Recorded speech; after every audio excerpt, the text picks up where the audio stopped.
પંચમહાલ જિલ્લામાં વરસાદી સિઝન જ્યારે શરૂ થતી હોય ત્યારે એ સમયમાં ચાંદીપુરમ વાયરસના આટલે કેસો જોવા મળે છે.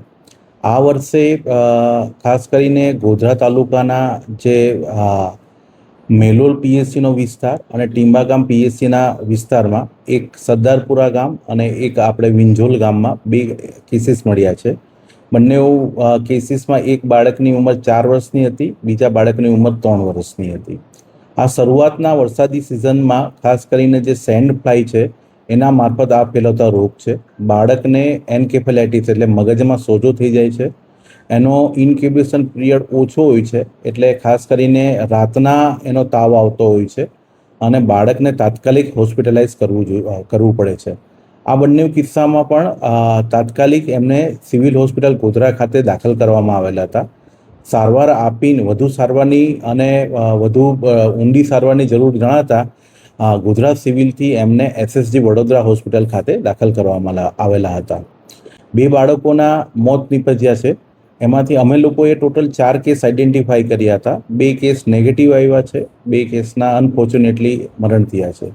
આપના માધ્યમ થકી હું ખાસ કરીને જે મકાનોની પેટર્ન છે બનવાની, એમાં ખાસ કરીને પ્લાસ્ટર નથી હોતું, એટલે એની રેતી હોય છે. આ સેન્ડ ફ્લાય છે જે વેક્ટર હોય છે એ એમાં બ્રીડિંગ કરતા હોય છે, અને આ ખાસ કરીને એમને આ જે શરૂઆતની વરસાદી સિઝન હોય છે ત્યારે આ કેસોમાં વધારો જોવા મળે છે. એટલે કોઈ પણ બાળકને અથવા કોઈને પણ આ 0 થી 15 વર્ષની ઉંમરના બાળકોમાં વધારે વલ્નરેબલ હોય છે. તો આવા બાળકોને તાત્કાલિક હોસ્પિટલાઇઝ કરવા ખૂબ જ જરૂરી હોય છે. અને આના માટે આરોગ્ય તંત્ર તરફથી તાત્કાલિક જ પગલાં લેવામાં આવેલા હોય છે. અમારા ટીમો લગભગ આખા જે જિલ્લામાં છે ટોટલ 682 ટીમ કાર્યરત છે. આ જે વિંજોલ છે અને જે સરદારપુરા છે એમાં લગભગ 10 જેટલી ટીમો કાર્યરત હતી. આ ટીમો મારફત સર્વે કરવામાં આવે છે, સેમ્પલ લેવામાં આવે છે. જે કંઈક એના લોહીના નમૂના એ લઈને અને તાત્કાલિક એમને સિવિલ હોસ્પિટલ ખાતે ખસેડવામાં આવે છે. જે સરકારશ્રીની ગાઈડલાઈન છે એ પ્રમાણે આવા ઘરોમાં જો કેસ મળે તો ઘરની આજુબાજુ 100 મીટરની ત્રિજ્યામાં એમને ખાસ કરીને ડસ્ટિંગ અને સ્પ્રેઇંગથી દિવાલો પર છંટકાવ કરવામાં આવે છે, અને આ સેન્ડ ફ્લાયને કંટ્રોલની કામગીરી કરવામાં આવે છે. આમાં જરૂરી એ પણ છે કે આ એક તો આમનો જે રોગનો ઇન્ક્યુબેશન પીરિયડ, એટલે કે બાળકને ચેપ લાગે અને બાળકને ઇન્ફેક્શન આવે, એ ખૂબ જ નાનો છે. 3 કલાકમાં તો એના સિમ્ટમ્સ દેખાવા લાગે છે. અને એક્યુટ ફેબ્રાઇલ કન્વર્ઝન એટલે કે તાવ આવે, ડાયરિયા થઈ શકે, સાથે સાથે ખેંચ પણ આવે છે, મગજની બીમારી છે, એટલે તાત્કાલિક એને હોસ્પિટલાઇઝ કરવું બહુ જરૂરી છે. આ વિશે આરોગ્ય ટીમ જાણકારી આપે છે. અને મહદઅંશે મુખ્યત્વે જે કેસોમાં નોંધવા પામ્યું છે કે રાતના જ આ કેસોનો તાવને એ વધતો હોય છે.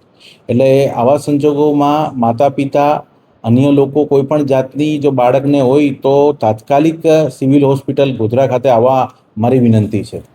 ગોધરા તાલુકાની અંદર 2 ગામમાં 2 શંકાસ્પદ કેસ મળ્યા હતા અને એમને બંને દીકરાઓને હોસ્પિટલ દાખલ કરવામાં આવ્યા હતા.